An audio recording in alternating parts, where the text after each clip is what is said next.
premier message que je voulais adresser au procureur général, c'est que quand il a fait sa conférence de presse, il a porté atteinte à un principe cardinal du droit. C'est d'abord c'est le secret de l'instruction.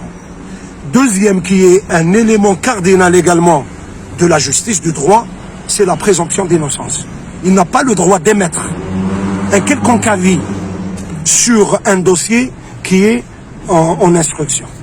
Et bien sûr, violer le secret de l'instruction et avoir laissé sous-entendre que Tajeddit ait une relation particulière avec la victime, cela relève tout simplement de l'atteinte à la dignité des deux personnes. D'abord de Tajeddit, parce que le procureur de la République essaye de laisser entendre chez les gens l'idée qu'il y a déjà par le passé une relation entre Tajeddit et le mineur. Mais également, il porte atteinte à l'honneur du mineur, dès lors qu'il sous-entend que le mineur a des relations particulières avec les gens. C'est malheureux, cela relève dans un état de droit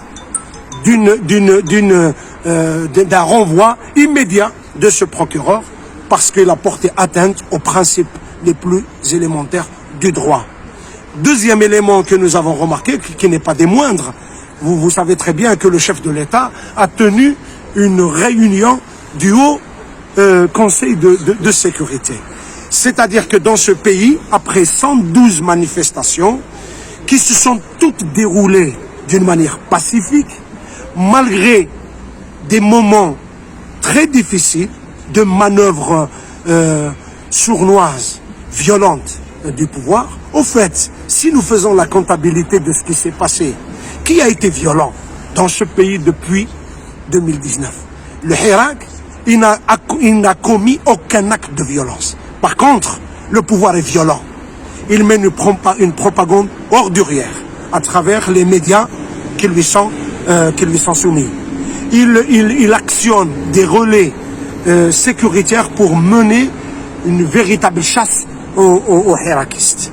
Et je passe sur la judiciarisation de toutes ces affaires, histoire d'enrôler les gens dans un cycle infernal, interminable de procès, de convocation, d'auditions, etc.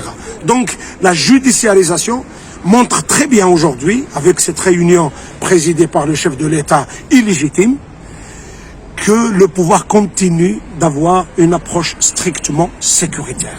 C'est-à-dire que face à un peuple qui se révolte pour exiger le changement, on réunit toutes les instances de la sécurité, parce que dans la tête de nos dirigeants, ils ne conçoivent pas la vie des gens en dehors du fait de gérer le pays comme on gère une caserne.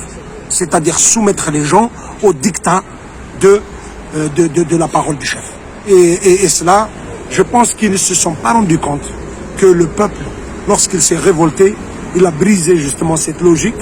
Et lorsque j'entends dans la déclaration finale faite après cette réunion, on laisse également sous-entendre que le Hirak est constitué des séparatistes et des islamistes terroristes. C'est pas vrai, c'est vraiment une moquerie. C'est se moquer de soi-même que de dire ça.